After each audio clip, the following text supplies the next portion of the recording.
Yeah, so do I, Lara. Yeah, this guy's not that scary. Right, so there's a kraken in here. Brilliant. And actually, if we have a look now would probably be a good chance. The journal. Oh wait, what? It's not been updated yet. Oh, I see. We're in the Mediterranean Sea. Brilliant. Okay, that's where we are. Brilliant.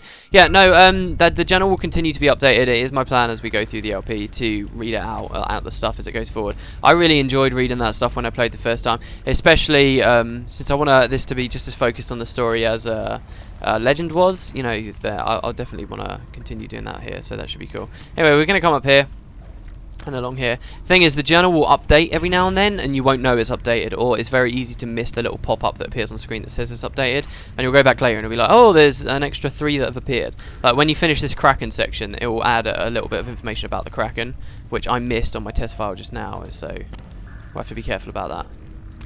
But yeah, if we come over here, there's actually a thing. So you can see he's like all around. You can go in the water. He's blind, so he can't actually hurt you. I don't think there's any way to die by this guy. But he can interact with you in some various interesting ways. Like, for example, if we come over here to these poles. Oh man, I've got so much to talk to you guys about. The amount of things Lara can do in this game. That's just... And how cool it is in some ways, and how clunky and horrible it is in others. We'll come over here. And up onto this platform here. And as soon as you stand up, you'll see... It's going to slow time down. This is a new thing. It's like a quick time event, essentially, but you get a lot of control during it. And these sort of splattered all over the game. Splattered, that's not a good word to say. But they're kind of all over the game, right?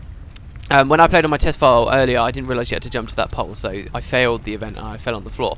And it's not as structured or as lame as quick time events. You know, they get bad rep quick time events. This isn't the same as that. In the if you were to fail it, like if he hadn't broken that thing under my feet, you would have just fallen down and you'd have to work your way back up in a different way, which is really cool. So they do this kind of thing in Underworld. They have added a lot of new little cool quirks and mechanics to the game that weren't there in Legend and can make it a lot more fun. It's just that the game, I'll say it now because I'm going to say it a lot, feels a little bit rushed in some ways. Just a little bit rushed. Just a tiny little bit, and you will see.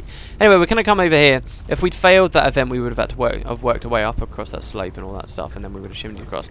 But since we were quick, we can just simply pull the switch immediately.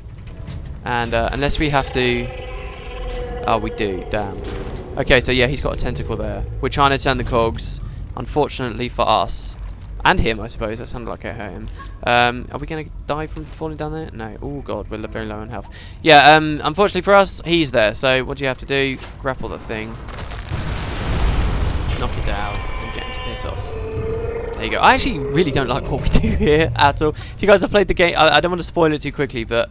Lara's a bitch. She's a bitch. I love you, Lara. It's been a while since I've been playing with you. It has, really. But you're a bit of a bitch. Seriously. Especially how they open this game with this little section here.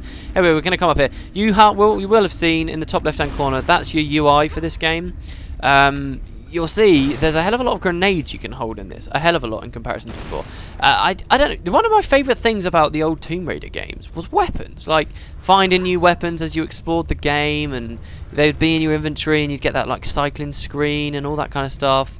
It was just very, very cool. By the way, this is cool here. You see how, in Legend, you'd be shimmying across like this, and you'd have to, like, if you were hanging like this, for example, you couldn't jump off to another area because you couldn't use our legs. In this game, they do a lot of cool things with the way you move around the environment. So these small little gaps here, you don't actually just have to press A and jump across. You'll just lean across. It's really, really good. They do lots of cool little stuff like that. Keep your eye out. I'll try and mention them as they're around. But yeah, I used to love that about the weapons. Legend was kind of crap with the weapons. They didn't improve that with Underworld, I don't think, anyway. It's still the scrolling weapon system. You start off with a harpoon for underwater combat, essentially, and your trusty infinite ammo pistols, once again. I think the harpoon's infinite ammo as well, which is kind of interesting. You will find more weapons. You'll see they do kind of loadouts and stuff like that later on. But yeah, that's kind of the UI. You get a lot more grenades. Grenades are kind of cool. Combat's alright, but it's no more in depth really than the Legend stuff. The main thing to focus on is that bar on the left of your character. That's your health bar. You get 3 health kits again, just like you did in Legend. It's mapped to the same stuff on the D-pad if you're using a 360 pad, which I am. And yeah, it's just, it will catch you out. It's been catching me out at least. Maybe it's because I'm not that used to the game right now. But that just slowly wears down, and you're not aware of it, but you're on really low health all of a sudden, and then you just die from like a really small jump, and it's a bit irritating. The game is good with checkpoints and stuff. That little bling noise, I like that. They kept the same sound effect. You'll hear it. No. Alright, there we go. There's our first example. That wasn't me being stupid and not jumping. The game is clunky. They do a lot of new stuff with moving around, and as we play through this level, you will see there's loads of new stuff and interesting, cool little things you can do as Lara. But they've added so much, and they clearly didn't put enough time into refining it, that it's just so clunky, and she will often do stuff that you don't want her to do. And the game's so short as well that she could do so much stuff in this game, but it's so short as well at the same time that I feel like a lot of the time they spent on all that stuff is wasted. It really is. I don't know, maybe it's just me, we'll see. I might be getting ahead of myself. What am I doing here? Do I have to pull the lever first? Yeah, okay, I do. Do I? Oh no, did that already work? The puzzle there was you have to pull the cog out of the wall by using your grapple and then put it in the back. And then that will just move his hand away. There you go.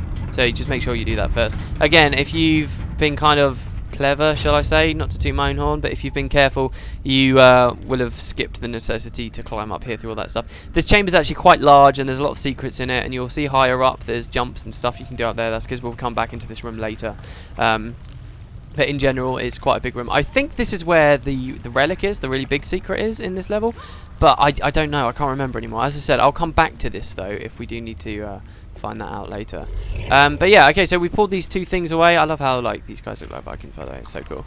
Pull them away. This big thing is right over the Kraken's head right now. Should I go in the water to demonstrate? If you go in the water, he like tries to splash around at you and makes you jump a little bit every now and then, but he doesn't do that much. We need to get over there though to that switch. How did I do that before? Oh yeah, I remember. And to do that, you come over. You don't have to jump back onto this. You go over onto that hand. There you go. What? I mean, what is that? Come on. Come on. I mean, oh, Lara. They've been weird with the game on this. There we go. Well, that helps. If we come around here on the left, you can see that you can climb up there. They've been weird with the game in that some walls they like have obviously coded that you can do certain things on, and some walls they've obviously coded that you can't do certain things on, and like grabbing them or the way she'll interact when you jump at them, and it's never clear what's what. It's really not. Anyway, we're gonna lift this up because hey, I mean, who wouldn't? I love how this place seems to have been designed, though, that it's going to drop on the Kraken's head. We come right the way up. And by pulling it up, it nicely tells us this is that we need to aim accurately. By pulling up, we actually find that one of these links is kind of broken, so we can shoot it. And can you guys see what's coming? If you can't, I don't know what to say to you. I mean, timber!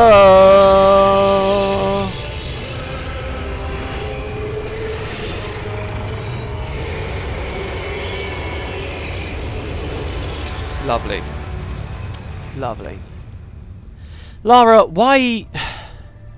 I don't like that. I don't like that. It's like, what are we doing? Why would we do that? We've killed the Kraken. It might look like his body's disappeared. It is there in the water.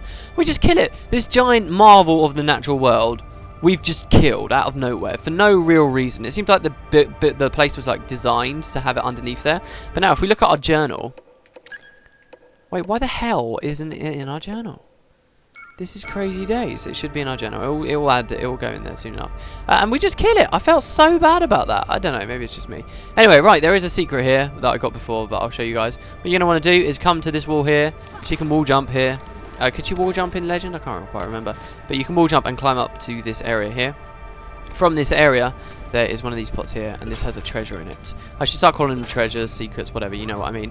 Now, here's an example. You saw how I just wall jumped? That was just literally me jumping at the wall, okay? And she was like doing that little frog stance thing, you know what I mean, on the wall. But now you can see other walls that seems like this. Oh, this is a perfect place that I could wall jump up as well. So, oh, wait, is there any point to do that? Oh, look, there's a ledge up there. Maybe that's where the really good relic is. This is exactly what went through my head, so I went for a jump at it. Oh, look. You can't do it. Brilliant. Thanks, Lara. So, you will run into that a lot. And in particular, there are certain situations where she'll run at a wall and she'll do the weird frog thing. She'll, like, splay herself against it, like that weird thing if she's going to wall jump off. But you didn't want her to do that at all. You were running at it and pressing A because you wanted to climb up and grab a ledge. All the time, this game will do that. And it gets really frustrating. So, just be aware of that. The game's cool in so many ways. They've added. I just feel like they added too much. I don't know. Anyway, we're gonna go back in the water. I'm gonna be crazy and dive in and hope that doesn't kill me. No, of course it doesn't. Video game physics. And yeah, you got the Kraken down here. You can actually wade around on his head, which I think is quite cool. But yeah, I mean, we kill him. I mean, that's such a shame. But here, by the way, is an example of some of the really cool music, in my opinion. I just love some of the music in this game. It can be really ambient. That's the thing, though. You automatically ruin ambience when you LP something. It's just, I don't know. The only LPs that have any kind of ambience are with, like, really slow and deliberate people who don't talk very much. I don't think there's anything wrong with not talking much in, like, an LP, but it kind of has to be consistent so that people get used to it, you know, and then they get really absorbed into it. Sometimes I wonder if I should do that, especially for this game, because it's like... In fact, let's try it, okay? So, alright, we're going to open this switch.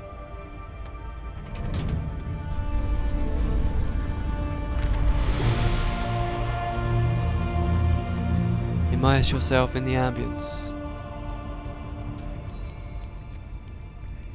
And then the music just cuts out immediately. Brilliant.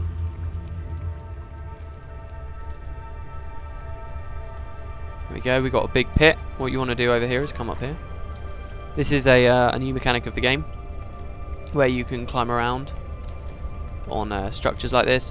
It's an interesting mechanic. It's kind of boring though before the end of the game, because they're really cool the way they've done it. She will literally go to the outcroppings you think she should be, and it is kind of cool. It's a bit rough around the edges, as you can see. If you watch one of her hands, it can be a bit weird, but it is cool the way that, and they've obviously put a lot of effort into designing it. But the gameplay itself is just manipulating, you know, the analog stick and just looking around for where the clear outcroppings and stuff are. It's kind of cool, because if you've ever climbed stuff like this in real life, I don't claim to have climbed a lot of them, but there's like a massive ruined church near my house from like the 1500s, not near my house, sorry, my old house, from the 1500s, that we used I would give you the name, because the name of it's really cool. It's got Ghost in the name, okay, but I'll leave it at that. But it's this really cool thing that we used to climb around on the ruins of and stuff. Like, there was a big circular tower that was ruined and had like all these archways on the side of it, and the architecture of it was kind of like what this is here. And when I play this in game and do this kind of stuff, it does remind me. I was you know, we were just kids. We were never anything as athletic as this, but it is kind of similar in real life when you're climbing around and stuff like that. I accidentally just said the name of the place. You know, it always reminded me of climbing around on that ruin. It really, really did. So, yeah, I think it's kind of cool, but as I said, it will get boring after a while. Anyway, shh, immerse yourself.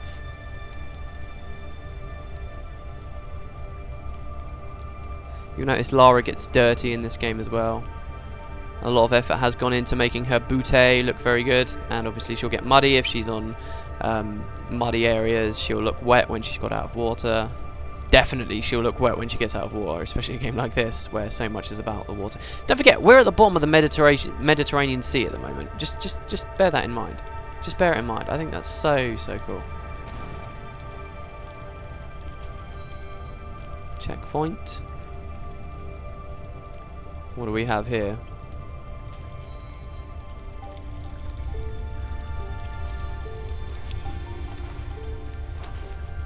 Thor, the Norse god of thunder. Whatever are you doing down here in Niflheim? According to the Eddas, Thor needed special iron gauntlets to wield his mighty hammer Mjolnir. Could it be? The answer to that question, that's not a question really, is it, that? The answer is yes.